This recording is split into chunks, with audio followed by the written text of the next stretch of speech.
ओम नमः शिवाय। आइए दोस्तों, आज हम जानेंगे इस वीडियो में कि काल और मृत्यु से परे रहने वाले भगवान शिव का जन्म कैसे हुआ। हिंदू धर्म में कुल 4 वेद और 18 पुराण है और इन वेदों में देवी देवताओं के जन्म से लेकर उनके अवतार और अन्य कृत्यों की जानकारी का वर्णन किया गया है। दुविधा की बात तो यह है कि कुछ समान बातों से परे सभी में कहानियों का अलग अलग तरीकों से बखान किया गया है, जो इन जानकारियों की विश्वसनीयता को और भी अधिक पेचीदा बना देता है। पुराणों में त्रिदेव कहे जाने वाले ब्रह्मा, विष्णु और महेश के जन्म से जुड़ी कहानियों का भी उल्लेख किया गया है। जहाँ एक तरफ वेदों में भगवान को एक निराकार रूप का दर्जा दिया गया है, वहीं दूसरी तरफ पुराणों में त्रिदेवों के जन्म से संबंधित कहानियों के बारे में बताया गया है। आज हम बात करेंगे देवों का देव महादेव यानी शंकर भगवान की कहानी के बारे में। भोलेनाथ के जन्म से जुड़ी कई सारी कहानियाँ हमें पुराणों में पढ़ने को मिलती है। इन्हीं कहानियों में से हम जानेंगे कि आखिर शिव जी का जन्म कब हुआ और उनके जन्म के पीछे की वजह क्या थी। हम सबके प्रिय भगवान शिव का जन्म नहीं हुआ है, वे स्वयंभू हैं, लेकिन पुराणों में उनकी उत्पत्ति का विवरण मिलता है। विष्णु पुराण के अनुसार ब्रह्मा भगवान विष्णु की नाभि कमल से पैदा हुए, जबकि शिव भगवान विष्णु के माथे के तेज से उत्पन्न हुए बताए गए हैं। विष्णु पुराण की कथाएं कहती है कि भगवान शिव का जन्म भगवान विष्णु के माथे से उत्पन्न हुए तेज से हुआ है। माथे के तेज से ही जन्मे होने के कारण भगवान शंकर सदैव योग मुद्रा में रहते हैं। इतना ही नहीं, विष्णु पुराण में वर्णित भगवान शिव के जन्म की कहानी उनके बालपन का एकमात्र वर्णन है, क्योंकि और कहीं भी उनके जन्म से जुड़े साक्ष्य नहीं पाए जाते हैं। विष्णु पुराण में वर्णित भगवान शिव के जन्म की कहानी कुछ इस प्रकार है कि ब्रह्मा को एक बच्चे की जरूरत थी। अपनी इस इच्छा को पूरा करने के लिए उन्होंने कठोर तपस्या की। उनकी तपस्या के फल के तौर पर एक रोता हुआ बालक उनकी गोद में आ गया। जब ब्रह्मा जी ने इस रोते हुए बालक को देखा तो यह सवाल किया कि तुम रो क्यों रहे हो। इस पर वह बालक बोला कि उसका नाम ब्रह्मा नहीं है, इसलिए वह रो रहा है।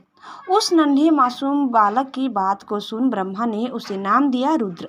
इस नाम का अर्थ था रोने वाला, परंतु बालक रूप में बैठे भगवान शिव तब भी चुप न हुए।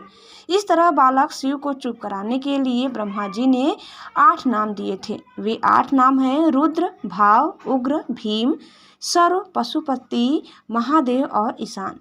यही वजह है कि भगवान शिव इन सभी नामों से भी जाने जाते हैं। शिव जी के जन्म के पीछे की इस पूरी कहानी के बारे में बात करें तो था कुछ इस प्रकार है।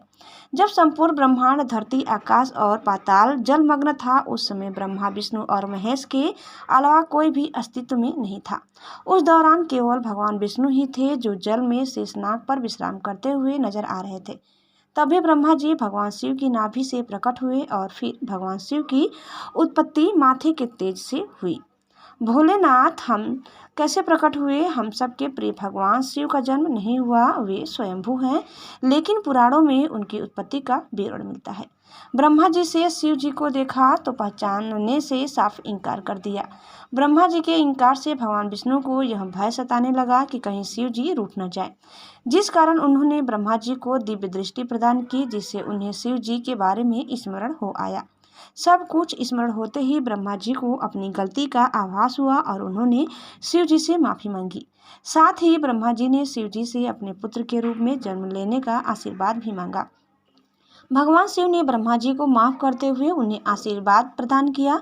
इसके बाद भगवान विष्णु के मैल से उत्पन्न हुए मधुकैटभ के वध के बाद जब ब्रह्मा जी ने संसार की रचना करना आरंभ किया, तब उन्हें एक बच्चे की जरूरत पड़ी। इसी समय उन्हें भगवान शिव से मिला आशीर्वाद याद आया।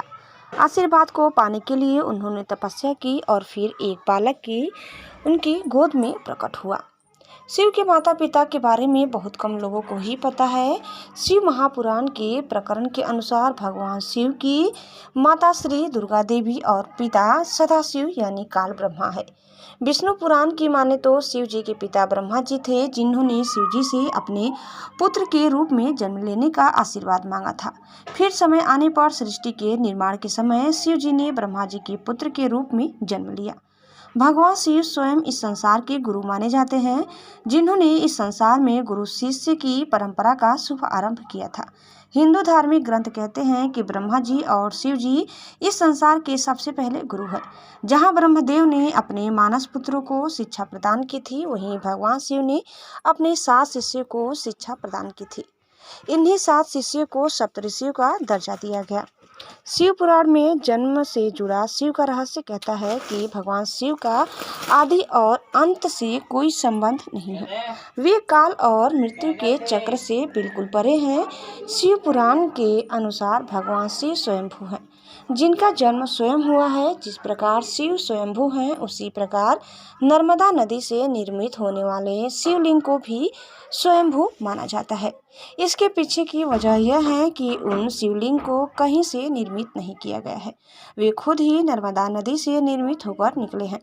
स्वयंभू होने के कारण अपने साथ कई विशेषताओं के लिए हुए हैं। जिस घर में भी इस स्वयंभू शिवलिंग को पूजा जाता है, वहाँ भगवान शिव का आशीर्वाद सदैव बना रहता है।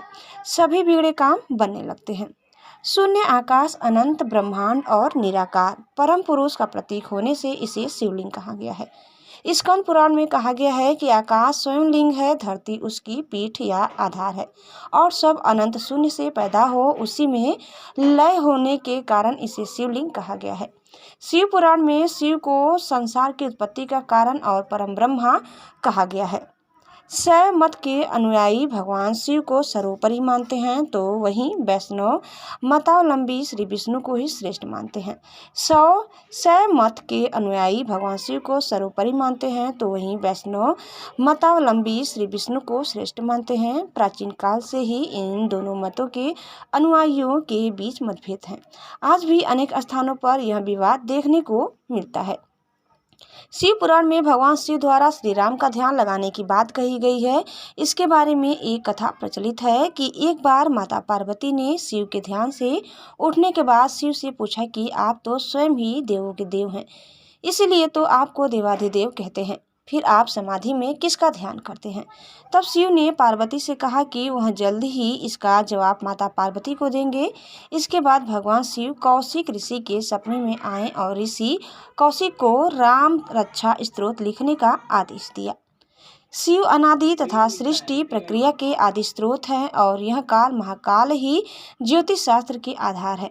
शिव का अर्थ यद्यपि कल्याणकारी माना गया है, लेकिन वे हमेशा लय एवं प्रलय दोनों को अपने अधीन किए हुए हैं। रावण, शनि, कश्यप ऋषि आदि इनके भक्त हुए हैं। शिव सभी को समान दृष्टि से देखते हैं, इसीलिए उन्हें महादेव कहा जाता है। इसके अनुसार जब धरती, आकाश, पाताल समेत पूरा ब्रह्मांड जलमग्न था, तब ब्रह्मा, विष्णु और महेश के सिवा कोई भी देव या प्राणी नहीं था। तब केवल विष्णु ही जल सतह पर अपने शेषनाग पर लेटे नजर आ रहे थे। तब उनकी नाभि से कमल नाल पर ब्रह्मा जी प्रकट हुए। ब्रह्मा विष्णु जब सृष्टि के संबंध में बातें कर रहे थे तो शिव जी प्रकट हुए। इनमें पहली देवी सती और दूसरी माता पार्वती। वहीं अगर हिंदू पौराणिक कथाओं की माने तो महादेव ने 1 नहीं 2 नहीं बल्कि 4 विवाह किए थे। उनके सभी विवाह आदिशक्ति से ही हुए थे। भगवान शिव का पहला विवाह माता सती के साथ हुआ। शिव जी कौन से युग से थे? भगवान शिव के सम्मुख त्रेता युग का आरंभ होते ही ये किसका जन्म हुआ?